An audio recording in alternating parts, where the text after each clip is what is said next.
Bismillahirrahmanirrahim. Alhamdulillahi rabbil alamin. Wa bihi nasta'in ala umurid dunya waddin. Asyhadu an la ilaha illallah wa asyhadu anna Muhammadan abduhu wa rasuluh. Allahumma salli ala Muhammad wa ala ali Muhammad. Bapak-bapak dan ibu-ibu, keringkasan kajian kita yang telah kita sampaikan dalam pertemuan yang lalu. Pertama, antara lain adalah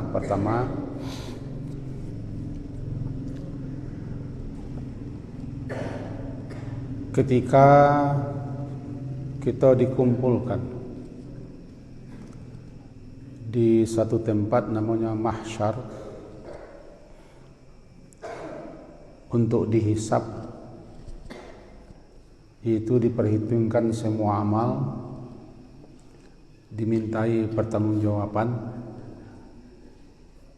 dan ditanyai kita tentang apa yang telah kita lakukan selama hidup di dunia. Di antara prosesnya adalah dihadirkan para saksi-saksi, diterima pengaduan-pengaduan,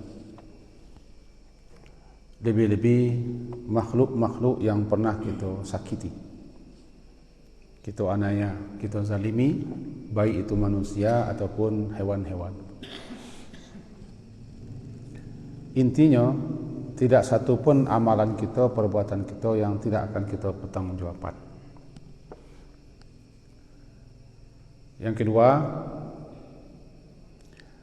ada ampe atau 5 perkara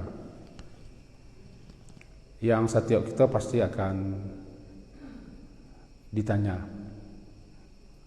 atau dimintai pertanggungjawaban. Pertama, tentang umur, an umrihi. Yang kedua, tentang jasad yang kita pakai. Kemudian tentang ilmu yang kita pelajari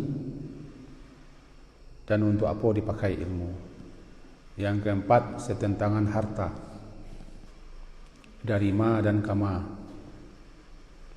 dipakai, dipergunakan, dimanfaatkan. Dalam sebuah riwayat disebutkan satu lagi, masa muda,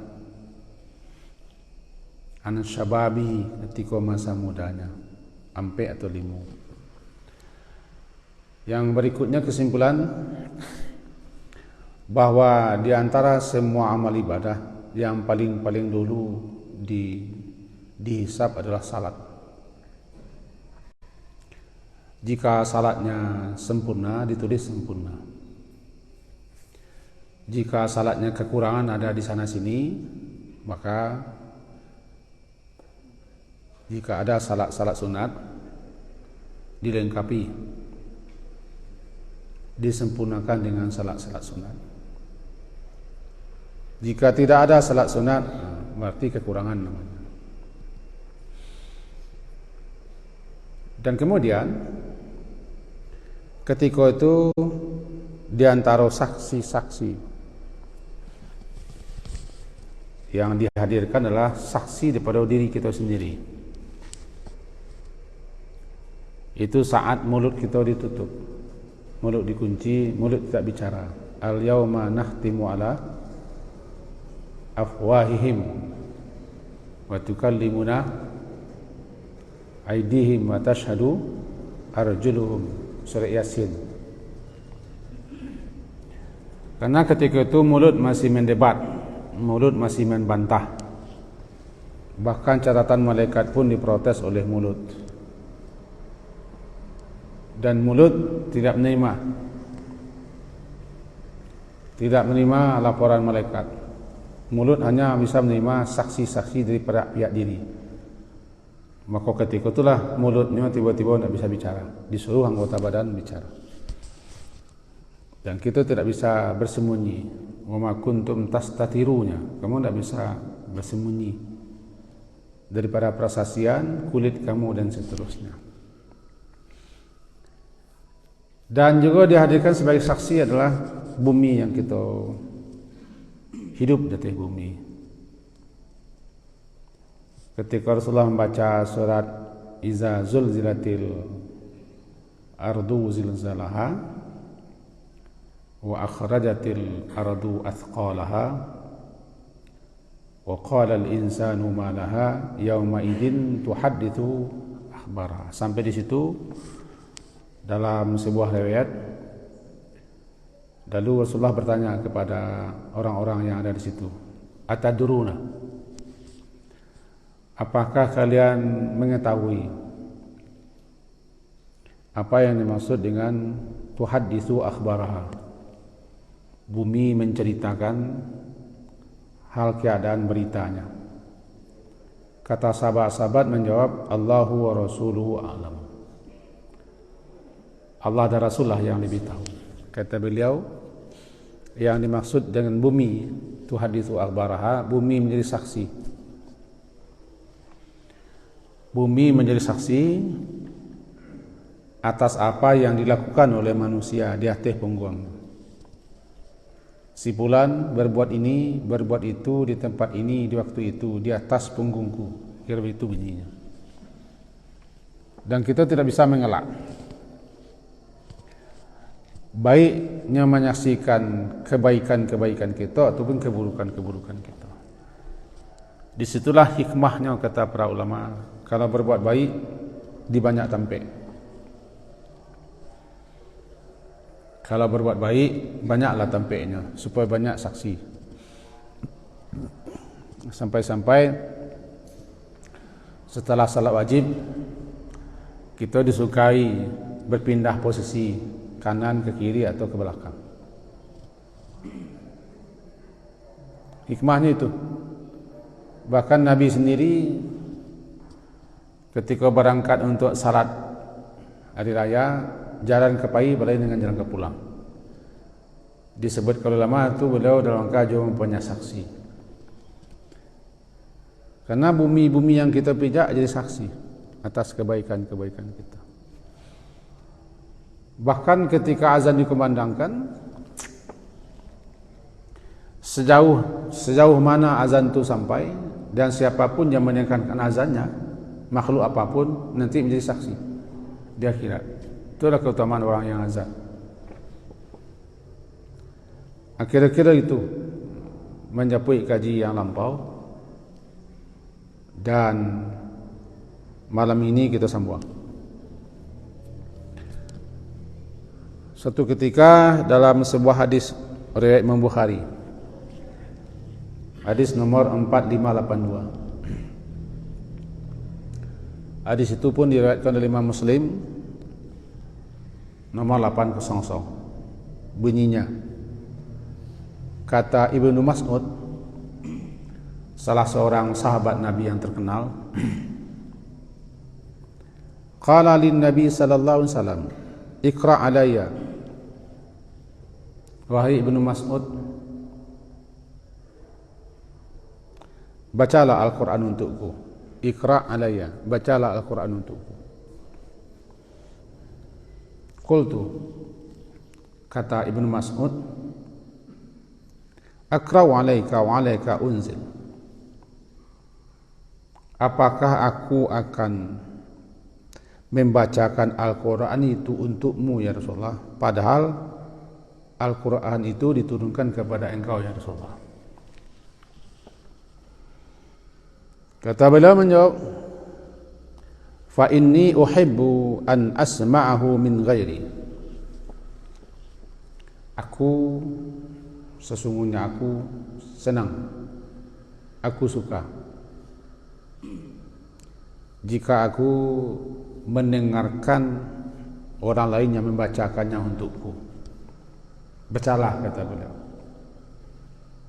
Lalu Ibnu Mas'ud mengatakan, faqra'tu alaihi surat An-Nisa. Aku bacalah surat An-Nisa, surat keempat. Hatta balagtu, maka sehingga sampailah aku kepada ayat yang berbunyi, fa kaifa idza ji'na min kulli ummatin bi syahidin Wajina bika ala haula'i syahida. Ayat 41 An-Nisa. Maka bagaimanakah artinya? Maka bagaimanalah fakaifa hal keadaannya nanti apabila kami mendatangkan min kulli ummatin atas tiap-tiap umat seorang saksi, wajina bika, dan kami juga mendatangkanmu ya Muhammad, menghadirkanmu ya Muhammad, ala haula, atas mereka-mereka ini sebagai saksi juga.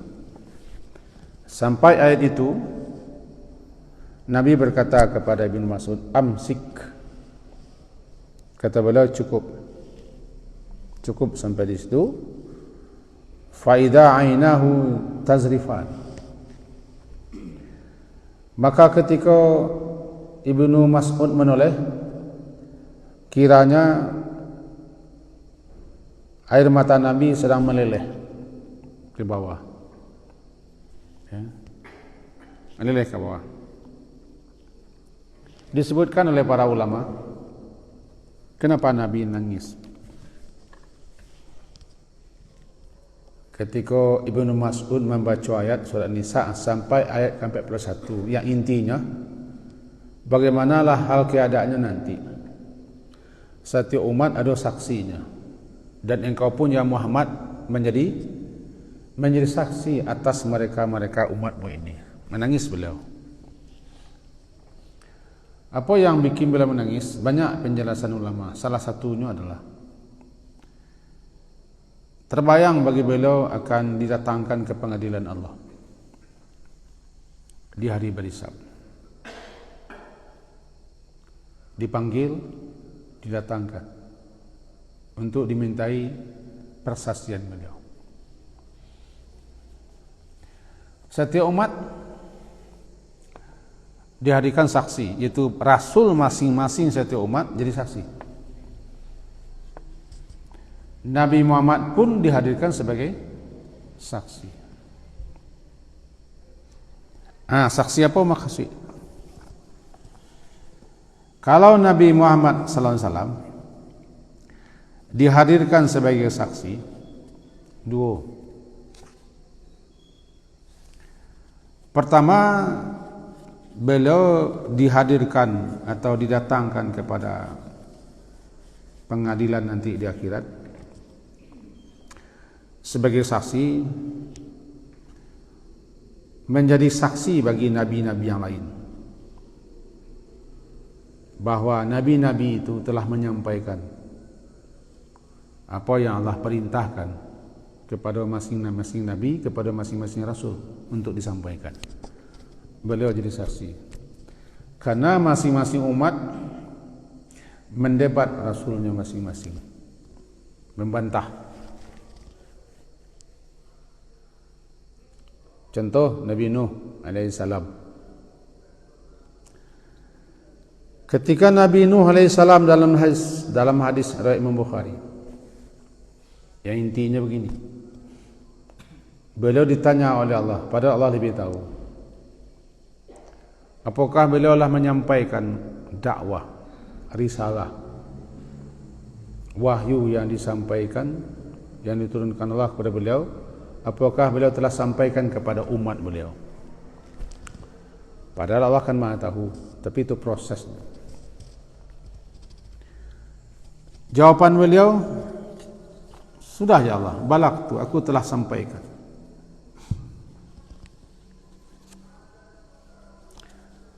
Lalu ditanya umat Nabi Nuh, apakah kepada kalian Nuh pernah menyampaikan ini, itu? Jawaban umatnya, tidak pernah. Tidak pernah Nuh menyampaikan. Nuh tidak ada mengasih kami peringatan, penjelasan dan segala macam. Itu jawab umatnya. Maka ditanya Nabi Nuh lagi, wahai Nuh, umatmu mengatakan engkau belum menyampaikan, engkau belum mendakwahi, mengasih peringatan. Kalau sudah, siapa saksimu? Siapa saksimu? Ketika itu tampillah Nabi Muhammad dan juga umat Nabi Muhammad sebagai saksi. Wa kadzalika ja'alnakum ummatan wasatan litakunu syuhada 'alan nas wa yakuna rasulu 'alaikum syahida. Awal juz 2 surat Al-Baqarah ayat 1 sampai 3. Intinya memang begitu. Kami jadikan kalian hai umat Muhammad sebagai saksi bahwa para rasul termasuk Nabi Nuh telah menyampaikan apa yang wajib beliau sampaikan sebagai seorang rasul.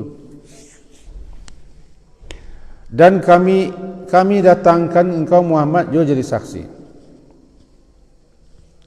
Sebagai saksi bahwa semua rasul-rasul telah menyampaikan.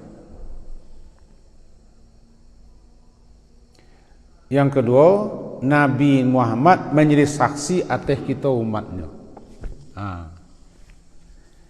Nabi SAW menjadi saksi dan diperhadapkan dengan kita umatnya. Yang pertama dulu, kalau Nabi Nuh dan Nabi-Nabi yang lain dimintai pertanggungjawaban kerana beliau diutus oleh Allah sebagai Rasul untuk berdakwah, untuk menyeru, mendakwahi, mengajak umat masing-masing supaya beriman kepada Allah, beriman kepada hari akhirat, menjalankan syariat yang Allah turunkan. Itu tugas Rasul. Maka nanti Rasul itu ditanya, bahasa awaknya, apakah kalian telah sampaikan?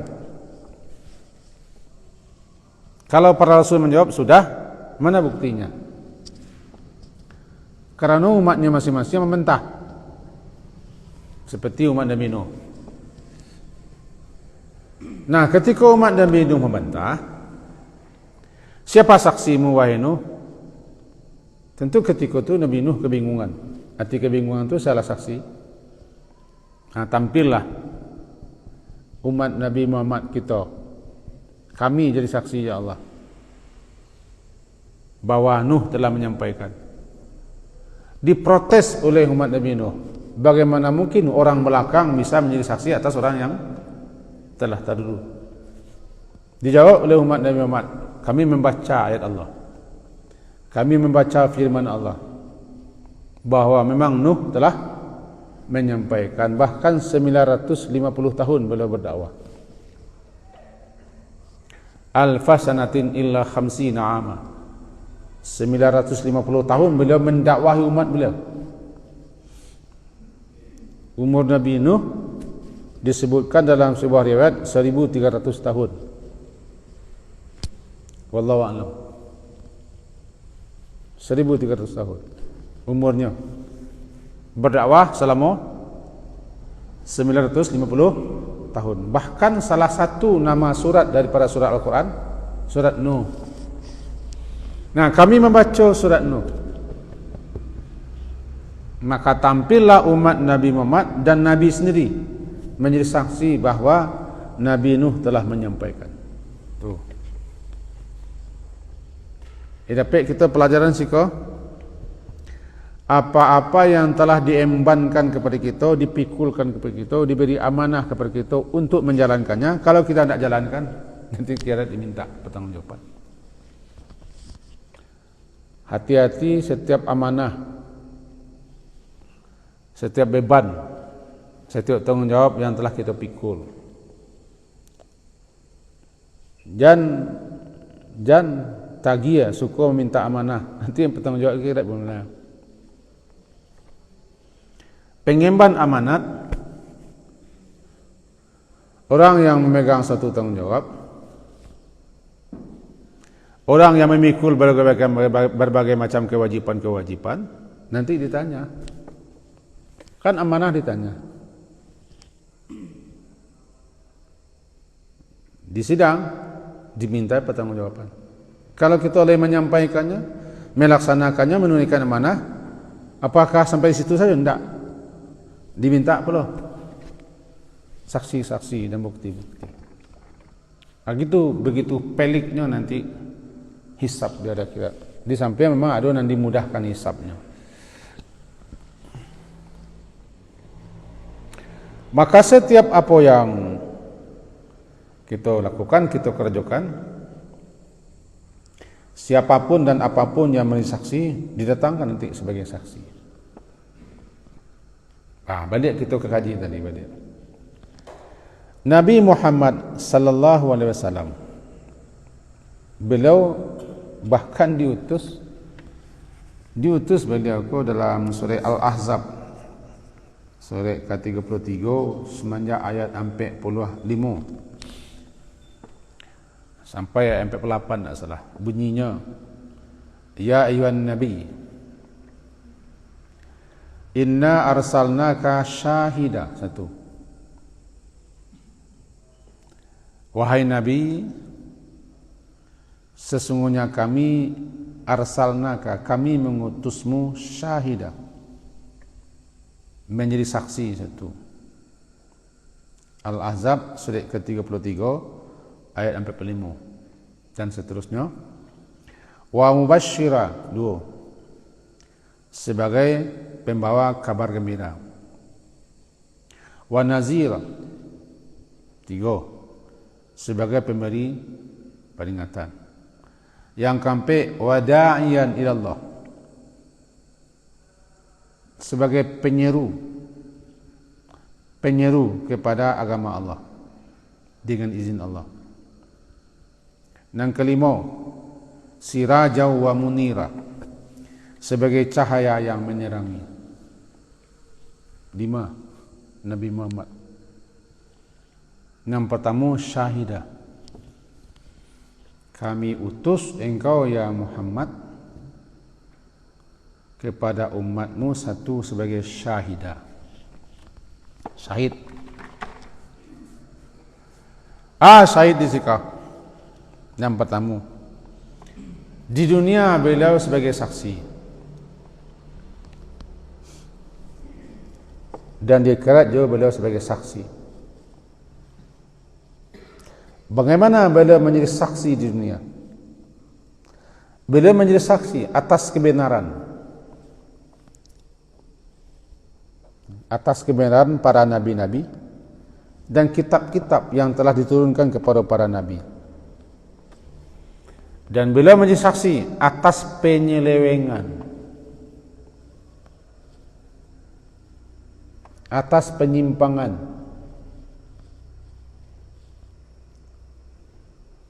masing-masing umat terhadap ajaran nabi-nabi mereka. Beliau jadi saksi bahwa umat-umat yang telah Allah utus kepada mereka Rasul, sepeninggal Rasul itu dirubah. Di antara yang merubah ajaran Yahudi, Nasrani. Beliau syahidah, sebagai saksi.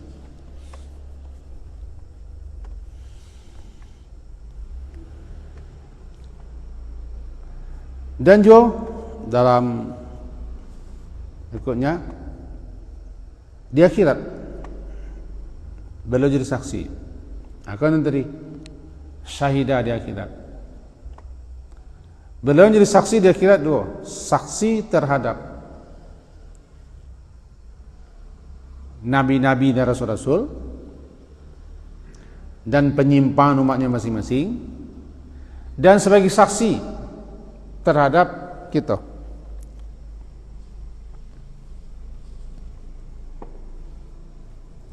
Menjadi saksi kepada kita. Kita kau nanti akan diperhadapkan dengan Nabi.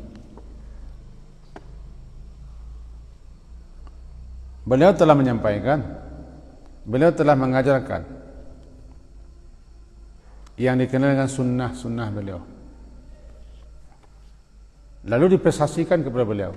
Misalnya, apakah begini yang telah engkau sampaikan? Kita ambil contoh cik salat. Sallu kama ra'aitumuni usalli. Salatlah kamu sebagaimana kamu melihat aku salat. Beginikah salat yang engkau ajarkan ya Muhammad? Kira-kira begitu. Kalau tidak, karamlah kita. Tiba di haji, beginikah tata cara pelaksanaan haji? Beginikah umrah? Beginikah korban? Beginikah zikir yang engkau ajarkan? Dan seterusnya. Kalau beliau mengatakan tidak, mereka telah menyimpang, mereka telah menyelewengkan.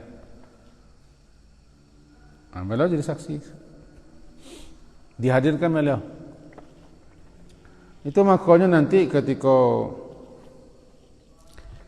tiba di haud, anan haud itu telaga. Masing-masing nabi mempunyai telaga di mahsyar untuk minum umatnya masing-masing. Sebagaimana kita jalihkan dalam pertemuan yang lalu berdasarkan hadis-hadis, di mahsyar itu nanti hausnya luar biasa. Laparnya tidak tanggung-tanggung, panas tidak tertahankan, karena kita bertelanjang, tidak beralas kaki, tidak ada naungan, tidak ada lindungan kecuali orang yang mendapat naungan lindungan daripada Allah. Haus itu baru hilang ketika kita minum. Ada telaga yang terkenal, namanya telaga Nabi. Nabi SAW terlebih dulu lah datang ke telaga, mempersiapkan segala sesuatunya. Siapa yang minum telaga Nabi, walaupun sedeguk, tak akan pernah haus selama-lamanya. Tak pernah haus. Ditanya oleh sahabat, sebanyak itu manusia ya Rasulullah, bagaimana caranya engkau mengenal umatmu? Sebanyak itu orang. Kata beliau, bagi perumpamaan, bagaimana pendapat kalian? Seseorang mempunyai kuda hitam legam. Seseorang mempunyai kuda belang putih di kepala dan di kaki. Berada di tengah-tengah kumpulan kuda-kuda hitam. Apakah dia tidak mengenal kudanya? Jawab sahabat, kenal Rasulullah. Begitulah nanti aku mengenal umatku. Bagaimana caranya? Anggota-anggota wudhu itu bercahaya, bersinar-sinar, berseri. Itulah umatku. Begitu aku mengenal. Nanti kalau mereka datang ke telaga aku kasih minum. Lalu ada yang diusir. Ada yang ditarik dari telaga Nabi. Kata beliau, itu umatku. Kata malaikat menjawab, ya, tapi mereka telah menyelewengkan, telah menyimpangkan, telah berpaling dan telah menambah-nambah ajaranmu. Kita orang itu pelaku bid'ah. Itu bahayanya. Maka siapapun yang beribadah yang tidak ada dasarnya, tidak ada pedoman, tidak ada tuntunannya daripada Rasulullah, hati-hati. Karena kita nanti akan diperhadapkan dengan Rasul itu sendiri. Kalau kita contoh, andaikan salat kita diperiksa oleh Nabi balik sebab andai, kalau kau tak ada memajang kau nak kata ya Allah, kau pandai-pandai nama apa? Banyak menjawab. Kau zikir kuah, salawat ikuah, tak ada memajang apa? Banyak nama. Kaya menjadi heboh-heboh dulu siko kan salawat. Tak ada memajang apa? Ketika penyerengan jenazah, kalau itu tukuk, kalau tambah-tambah, kalau ibu-ibu itu tak ada memajang. Banyak nawak kau dia di situ. Ketika diperhadapkan dengan ke dalam ayat tadi, ketika Ibnu Mas'ud membaca surat An-Nisa sampai ke ayat 41 yang bunyinya, bagaimanalah nanti jika setiap umat didatangkan saksi dan engkau pun ya Muhammad didatangkan sebagai saksi. Kan beliau menangis. Yang beliau tangiskan, yang beliau tangiskan itu menurut pemahaman ulama, beliau membayangkan beliau datang sebagai saksi, akan diperhadapkan dengan umat beliau. Nangis beliau. Karena betapa banyaknya orang yang menyeleweng, menyimpang, mengganti, merubah, membuang ajaran beliau diganti dengan kepandaian beliau seorang-seorang. Hati-hati kita yang tukang ceramah, ustaz. Hati-hati kita yang membawa orang beribadah tapi tidak ada alasannya, tidak ada dalilnya. Hati-hati. Kita mah kan kita yang mengajak orang menyeleweng. Dan preso-preso lah balik. Koresi-koresi balik ibadah kita. Sebelum kita nanti bertanggungjawabkan di akhirat. Hisab-hisab lah, hitung-hitung lah. Karena semua ibadah kita pasti akan dipertanggungjawabkan, akan ditanya dan dihadirkan di hadapan Allah Subhanahu wa taala. Jadi sekarang nampak di kita bahawa Nabi Muhammad sallallahu alaihi wasallam adalah di akhirat nanti sebagai saksi. Kita umat beliau pun jadi saksi. Kita menjadi saksi atas kebangkangan umat rasul-rasul terdahulu. Bagaimana kita bisa jadi saksi? Kita yang baca Quran. Tentu kita yang baca Quran lah. Kita yang paham dengan Quran. Orang tak paham dengan Quran ni malu dapatnya bukti. Kita yang rajin membaca. Kita baca Quran umat Nabi Nuh. Siang malam beliau berdakwah 950 tahun, umatnya bangkang. Yang selamat cuma 70-an lebih. Begitulah umat Nabi Hud, kaum Nabi Saleh, kaum Madian, kaum Nabi Lut, kan kita baca dalam Quran sejarah. Baru tahu kita memang umatnya durhaka bangkang. Baru gitu jadi saksi. Dan itu suatu kemuliaan jadi saksi. Kemudian kalau begitulah keadaannya nanti di pengadilan Allah. Jadi lama tu hisab. Lama. Bagi Allah tidak lama. Allah tu sari'ul hisab. Bagi Allah cepat sekali penghitungannya. Nah lama tu bagi kita lah. Itu makanya penjelasan kita dalam lampau hisab dibagi dua. Pertama hisab yang mudah, hisab yang yasir. Yisrun, mudah. Kemudian hisab yang sulit. Namanya faman nukisha. Bagaimana hisab yang mudah? Di mana Nabi sallallahu alaihi wasallam sering membaca doa, dalam salat pun dibaca beliau doa.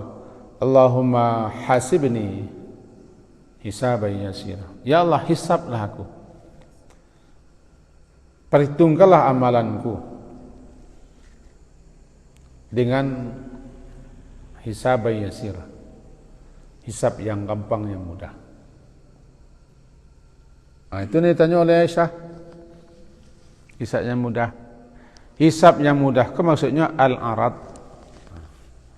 Al-arad dipampangkan, dipertontonkan, diperlihatkan semua amal-amal kita. Boleh itu? Kira-kira layang saja. Lalu tidak diperhitungkan. Dimaafkan, diampuni, dibiarkan. Karena Allah yang Maha Pengasih, Maha Penyayang memberikan rahmatnya. Bisa jadi orang kau banyak minta ampun, banyak istighfar, banyak beramal saleh, banyak menolong, banyak membela, pokoknya diperhitungkan Allah semua. Maka terjadilah hisab cakap itu sifatnya penayangan, namanya al-arad, penayangan. Penayangan di percalian saja. Nah, itulah yang kita minta. Amalan kita dipertontonkan saja, dipercayai, tapi tidak ditanya cek-cek. Yang kedua, hisab kau sifatnya nukisah, munakashah. Ditanya satu-satu, dibantah, didebat satu-satu. Nah, tiba di sidang namanya sidang munakashah. Faman nukisah, siapa yang didebat, ditanyai, diteliti amalan-amalannya, kalau yang paling baik hisab satu-satu. Apalagi nanti datang orang menuntut dengan segala macam tuntutannya kepada kita, kepada Allah, untuk kita pertanggungjawaban. Pernah mencaci, pernah mencela, pernah menuduh, pernah menggunjingkan, pernah memfitnah, pernah menzalimi, pernah merampok, pernah mengambil, pernah curang. Panjang kajinya. Ganti, dibayar. Semua kau datang menuntut, kau datang menagih. Ya Allah, saya pernah diginikannya. Ya Allah, saya pernah dibegitukannya. Ya salah, saya ditipunya, saya dicuranginya, saya dizaliminya, saya diniaya, saya dipijaknya, saya diimpinya, macam-macam. Harus diganti. Penggantinya amal saleh. Amal saleh. Dibayar dengan amal saleh.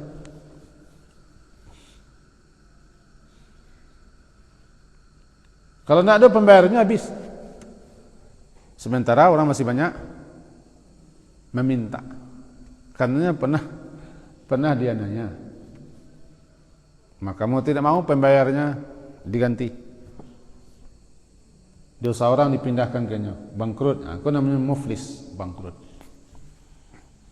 Di sekolah tak menyesal sabana penyesalan yang dalam nanti di akhirat bagi para pejabat, para pemimpin.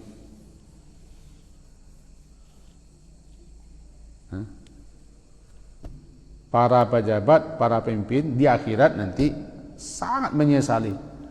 Kenapa mereka mau menjabat, memimpin hanya gara-gara untuk 3, 4 atau 5 tahun.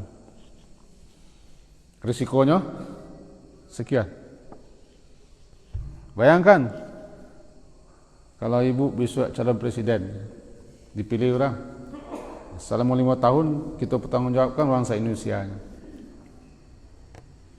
Disitulah kata Umar yang terkenal, andaikan seekor keledai mati di tepian sungai Efrat, saya bertanggung jawab di akhirat.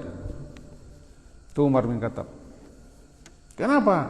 Keyakinan orang kepada hari akhirat, hari berhisab, hari pertanggungjawaban, itu yang membuat orang hati-hati dan waspada. Kalau tidak ada keyakinan, tidak ada kepercayaan dan keimanan kepada hari perhitungan, hari pertanggungjawaban, hari pembalasan, maka orang akan melakukan apa saja. Buat apa? Pambeknya tidak ada, penghalangnya tidak ada. Yang bisa menahannya itu tidak ada. Sebabnya tidak punya keyakinan. Kok ada mana keyakinan? Kalah keyakinan itu dengan keduniawian, dengan prinsip dan ijuk-ijuk dan tali-tali dan isuk-isuk dan kini-kini di matumbuh di seterusnya. Kalau itu prinsip, dah. Hidup hanya sekali je kan. Kalau ikut prinsip, maka jadilah orang berbuat, melakukan, termasuk berkata apa saja, beraktivitas apa saja. Jadi keimanan, keyakinan, kepercayaan kepada hari berhisab, hari pertanggungjawaban dan hari pembalasan sangat-sangat menentukan pekerjaan orang di dunia. Sebabnya pasti akan ditanya. Maka orang beriman kepada Allah di akhirat, orang itu paling bertanggung jawab. Apapun amanah yang diberikan, jabatan yang diberikan, kepercayaan yang diberikan, dia pasti bertanggung jawab. Sebabnya punya iman. Kalau tak punya iman, tak ragu. Tak ragu makcik. Tak ragu bola di tangan kau. Tak ragu lah saudara. Maka makin kayanya. No gaji tak barang, nang banyak aku pendapatan. Gaji pokok di Indonesia sama saudara, yang paling banyak pendapatan. Bayangkan bertanggung jawab nanti di akhirat akan dituntut. Dan ingat, saksi-saksi didatangkan. Saksi teman sekantor, anak buah jadi saksi, pembantu jadi saksi, orang-orang jadi saksi. Kalau kini kalau banyak saksinya, sebab rekamannya ada. Kita bisa saja lupa, tapi Allah nak lupa. Ahsahullah wa nasuh. Dalam surah Al-Mujadilah, surah ke-58 ayat 6 tu, ahsahullah wa nasuh. Mereka sudah lupa, nak tekana dinolai, tapi nak Allah menghitung merincinya. Tidak tinggal bagi Allah. Kita bisa jadi lupa, tapi catatan mereka jalan. Kita bisa saja nak tekana, tapi Allah senantiasa melihat, menyaksikan. Itulah nanti yang akan dipertontonkan nanti. Famay ya'mal mithqala dzarratin khairan yarah wa may ya'mal mithqala dzarratin syarran yarah. Maka keimanan, keyakinan kepada hari berhisab, hari pertanggungjawaban, hari pembalasan harus diingat-ingatkan, dikuat-kuatkan, dikokohkan, dibaca-baca tadi. Hendaknya aba-aba tu harus lagi tahu, diulang-ulang aba-aba. Harus yang dikanak-kanak. Kau tak aku terlupa. Acok dibaca tu. Kau tak acok dibaca, tak acok dikaji, tak acok disampaikan, lupa. Besok kita akan bertanggung jawab. Besok kita akan dipanggil ke sidang Allah.